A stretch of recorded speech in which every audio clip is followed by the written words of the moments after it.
Hello dear viewers, आपका स्वागत है हमारे YouTube family AB judiciary zone में। इस सेशन में हम लोग पढ़ेंगे गर्भ का चिकित्सकीय समापन अधिनियम 1971 यानी कि the medical termination of pregnancy act 1971। इसके पहले मैंने स्त्री अशिष्ट रूपण प्रतिषेध अधिनियम तथा दहेज प्रतिषेध अधिनियम पर वीडियो डाल दिया है। आप लोग प्लेलिस्ट से देख सकते हैं उसको, और आप सभी वीडियो को सीक्वेंस से देखने के लिए जुड़ सकते हैं हमारे यूट्यूब फैमिली से, और इसकी पीडीएफ के लिए ज्वाइन कर सकते हैं हमारा Telegram channel AB judiciary zone. अब देख लेते हैं कि इस एक्ट में क्या प्रावधान किया गया है। जैसा कि इसका नाम है, गर्भ का चिकित्सकीय समापन अधिनियम 1971, इंग्लिश में the medical termination of pregnancy act. यह लागू हुआ था कब? 1 अप्रैल 1972 से, और 10 अगस्त 1971 को अधिनियमित हुआ था। तो ये दोनों डेट आप लोग याद रखेंगे। अधिनियम संख्यांक है इसका 34, और कुछ इसकी बिंदु को हमने पेंसिल से राइट कर दिया है, पढ़ लेते हैं इसको भी। 1960 के दशक में बड़ी संख्या में गर्भपात कराने तथा मातृ मृत्यु दर में भारी वृद्धि के कारण केंद्र सरकार इस पर नियंत्रण के लिए शांतिलाल समिति का गठन किया। इसके बाद यह एक्ट आया। आगे देख लेते हैं इस एक्ट का उद्देश्य। कतिपय गर्भों का यानी कि कुछ गर्भों का रजिस्ट्रीकृत चिकित्सा व्यवसायी यानी डॉक्टर द्वारा समापन का और उससे संबद्ध या आनुषंगिक विषयों का उपबंध करने के लिए यह अधिनियम बनाया गया है। इससे संबंधित कुछ उपबंध आईपीसी में भी किए गए हैं, पढ़ लेते हैं। इसके पूर्व यानी कि यह एक्ट आने के पहले आईपीसी की धारा 312 और 313 गर्भकारित करने को अपराध घोषित करती थी। 312 में क्या था? इसमें था 3 साल का कारावास और जुर्माना, या फिर दोनों, यदि स्त्री के सहमति से टर्मिनेट किया गया था यानी कि गर्भ का समापन किया गया था। और 313 में था आजीवन कारावास या फिर 10 साल का कारावास और जुर्माना, यदि वह बिना स्त्री के सहमति पर किया गया था। अब पढ़ लेते हैं कि इस एक्ट में कितनी धाराएं हैं, तो एक एक करके पढ़ लेते हैं। धारा 1 में दे रखा है संक्षिप्त नाम, विस्तार व प्रारंभ। धारा 2 परिभाषाएं। धारा 3 गर्भ रजिस्ट्रीकृत डॉक्टर द्वारा कब समाप्त किया जा सकता है। और धारा 4 में दे रखा है वह स्थान जहां गर्भ समाप्त किया जाएगा। धारा 5 में है धारा 3 एवं 4 कब लागू नहीं होती हैं। और धारा 5A, यह जो धारा है वो 2021 में संशोधन के द्वारा जोड़ा गया है, तो इसको आप लोग अच्छे से याद रखेंगे। इसमें दे रखा है स्त्री की निजता का संरक्षण। धारा 6 नियम बनाने की शक्ति। धारा 7 विनियम बनाने की शक्ति। एंड धारा 8 सद्भाव पूर्वक की गई कार्यवाहियों का संरक्षण। आप लोगों को यहाँ बता दें कि जो 2021 में अमेंडमेंट हुआ था वह 25 मार्च 2021 से अधिनियमित है और 24 सितंबर 2021 से लागू है। यह डेट हमेशा एग्जाम में पूछ लिया जाता है, तो आप लोग याद रखिएगा। आगे पढ़ लेते हैं। धारा 1 में दे रखा है संक्षिप्त नाम, तो इसका नाम क्या है? गर्भ का चिकित्सकीय समापन। और विस्तार है इसका संपूर्ण भारत पर, और प्रारंभ का डेट है इसका 1 अप्रैल 1972 से। आगे पढ़ लेते हैं धारा 2। धारा 2 में परिभाषाओं को दे रखा है, पढ़ लेते हैं कौन कौन सी परिभाषाएं दे रखी हैं। ए में पूछ रखा है यानी कि 2A में है संरक्षक की परिभाषा, पढ़ लेते हैं। अवयस्क या मानसिक रूप से बीमार व्यक्ति के शरीर का देखरेख करने वाला व्यक्ति संरक्षक कहलाता है। उसके बाद है धारा 2AA, इसको जोड़ा गया था 2021 अमेंडमेंट के द्वारा, पढ़ लेते हैं इसमें क्या है। इसमें मेडिकल बोर्ड को डिफाइन किया गया है। धारा 3(2)(c) के तहत केंद्र या राज्य सरकार द्वारा गठित बोर्ड अभिप्रेत है। धारा 2B में दे रखा है मानसिक रूप से बीमार व्यक्ति जो मानसिक विकार से पीड़ित हो, इसमें मंद बुद्धि नहीं आएगा। यानी कि मानसिक रूप से बीमार व्यक्ति किसको कहा जाएगा? तो जो मानसिक रूप से पीड़ित हो उसको कहा जाएगा। लेकिन इसमें एक दे रखा है कि इसमें मंद बुद्धि वाले व्यक्ति नहीं आएंगे। आगे पढ़ लेते हैं। धारा 2C में अवयस्क को डिफाइन किया गया है। जो व्यक्ति भारतीय वयस्कता अधिनियम 1975 के अंतर्गत समझा जाए कि वह व्यक्ति वयस्क नहीं है, वह व्यक्ति अवयस्क कहलाएगा। तो इस प्रकार इसको यहाँ पे डिफाइन किया गया है अवयस्क को। आगे पढ़ लेते हैं। धारा 2D में रजिस्ट्रीकृत डॉक्टर को परिभाषित किया गया है। जो डॉक्टर भारतीय चिकित्सा परिषद अधिनियम 1956 के अधीन मान्यता प्राप्त चिकित्सा योग्यता रखता हो तथा जिसका नाम राज्य चिकित्सक रजिस्टर में दर्ज हो और जिसने स्त्री रोग विज्ञान और प्रसूति विज्ञान में अनुभव और प्रशिक्षण प्राप्त किया हो, वह रजिस्ट्रीकृत डॉक्टर के अंतर्गत आएगा। आगे देख लेते हैं। धारा 3 गर्भ रजिस्ट्रीकृत डॉक्टर द्वारा कब समाप्त किया जा सकता है, तो इसको डिटेल में पढ़ लेते हैं। धारा 3 गर्भ रजिस्ट्रीकृत डॉक्टर द्वारा कब समाप्त किया जा सकता है, पढ़ लेते हैं। भारतीय दंड संहिता में किसी बात के होते हुए भी यदि कोई गर्भ किसी रजिस्ट्रीकृत चिकित्सक द्वारा इस अधिनियम के उपबंधों के अनुसार किया जाए तो वह डॉक्टर इस संहिता के अधीन या किसी अन्य विधि के अधीन दोषी नहीं ठहराया जाएगा। यानी कि यदि कोई गर्भ का समापन रजिस्ट्रीकृत चिकित्सक द्वारा किया गया है और वह इस अधिनियम के उपबंधों के अनुसार किया गया है तो वह डॉक्टर दोषी नहीं ठहराया जाएगा। आगे पढ़ लेते हैं उपधारा 2। उपधारा 4 के प्रावधानों के अधीन एक पंजीकृत चिकित्सा व्यवसायी द्वारा गर्भावस्था को समाप्त किया जा सकता है। किस परिस्थितियों में किया जा सकता है, देख लेते हैं। जहां गर्भावस्था की अवधि 20 सप्ताह से अधिक नहीं है। बी में दे रखा है जहां गर्भावस्था की अवधि 20 सप्ताह से अधिक तथा 24 सप्ताह तक का है, तो डॉक्टर की सद्भावपूर्वक राय है कि इसमें ये देखना है कि ए में जो दे रखा है जहां गर्भावस्था की अवधि 20 सप्ताह है उसमें केवल एक डॉक्टर की कंसेंट की ज़रूरत है, सहमति की ज़रूरत है। और जहां पे गर्भावस्था की अवधि 20 सप्ताह से अधिक तथा 24 सप्ताह तक है वहां पे 2 डॉक्टर की कंसेंट यानी कि सहमति की आवश्यकता है। आगे पढ़ लेते हैं। डॉक्टर की सद्भावनापूर्वक राय है कि गर्भवती महिला के जीवन का खतरा होगा या उसके शारीरिक या मानसिक स्वास्थ्य को गंभीर चोट पहुंचेगी तथा इस बात का पर्याप्त जोखिम है कि यदि बच्चा पैदा हुआ तो वह किसी गंभीर शारीरिक या मानसिक असामान्यता से पीड़ित होगा, तो इस परिस्थिति में उसका गर्भ का समापन किया जा सकता है। स्पष्टीकरण देख लेते हैं।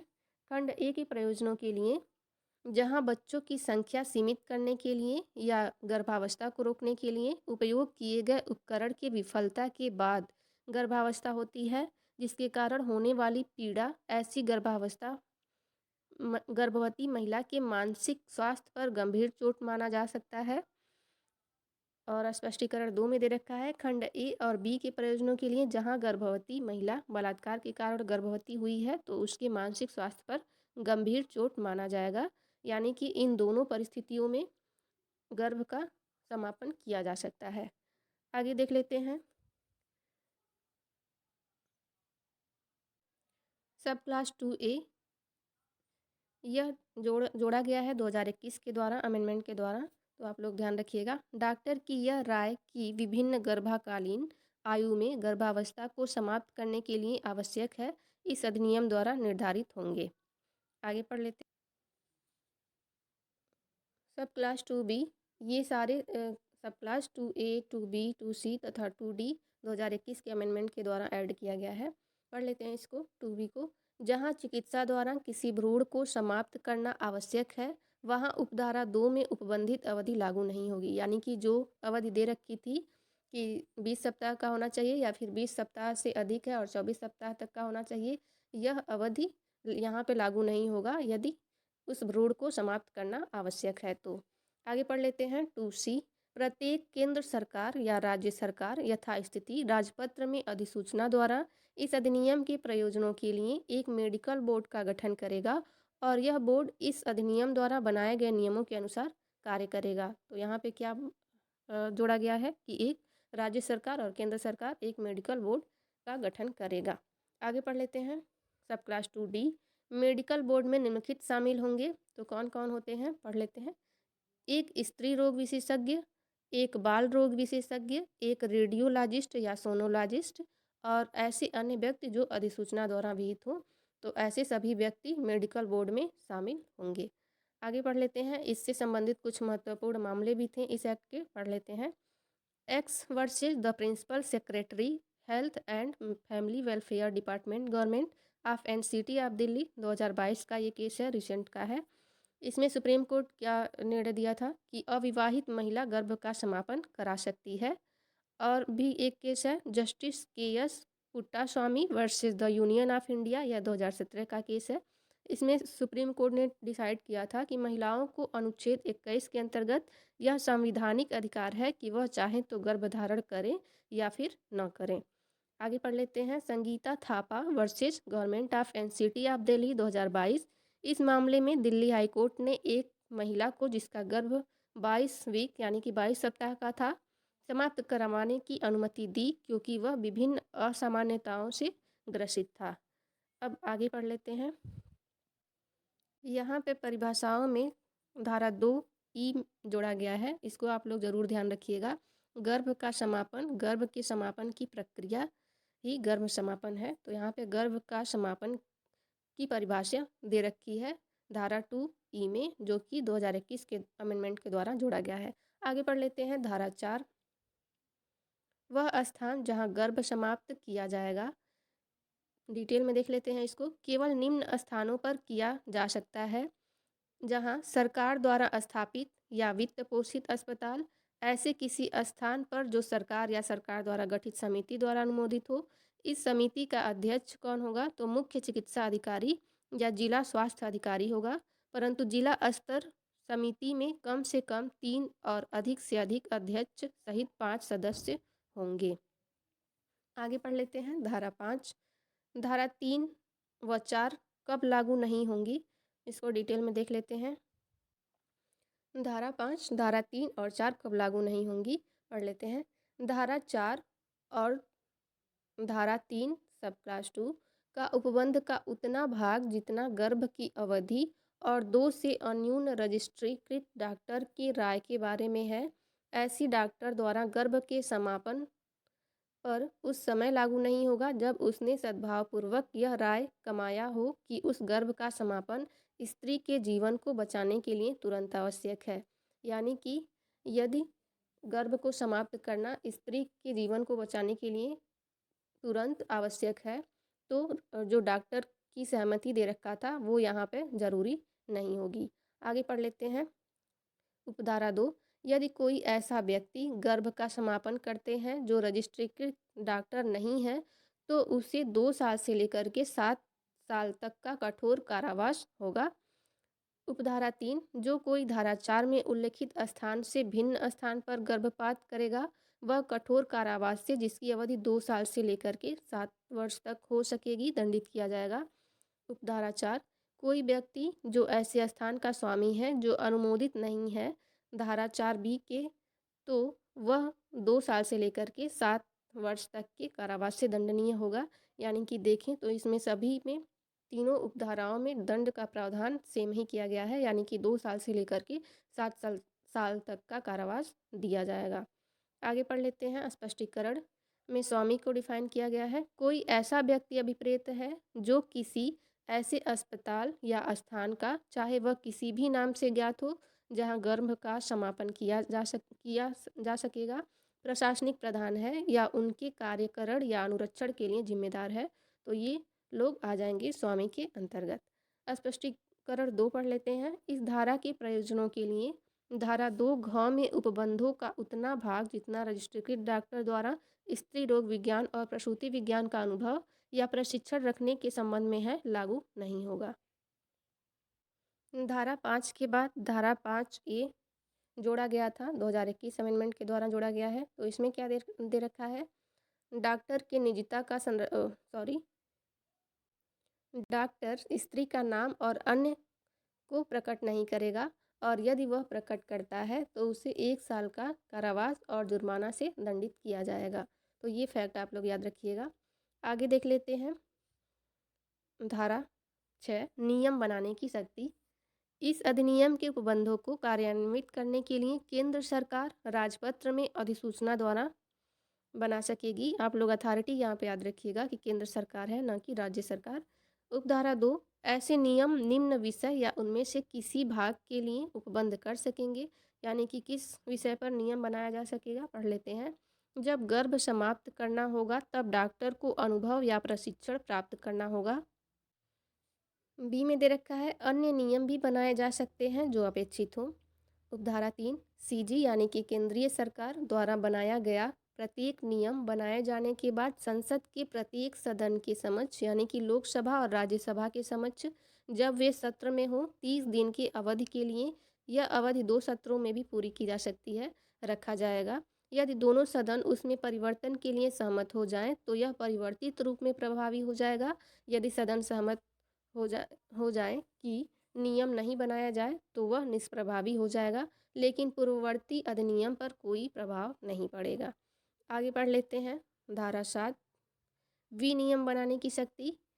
यहाँ पे राज्य सरकार की शक्ति है सेक्शन 7 में, और सेक्शन 6 में केंद्र सरकार को पावर दिया गया है। पढ़ लेते हैं। राज्य सरकार विनियम द्वारा रजिस्ट्रीकृत डॉक्टर द्वारा प्रारूप के प्रमाण पत्र की अपेक्षा कर सकेगा।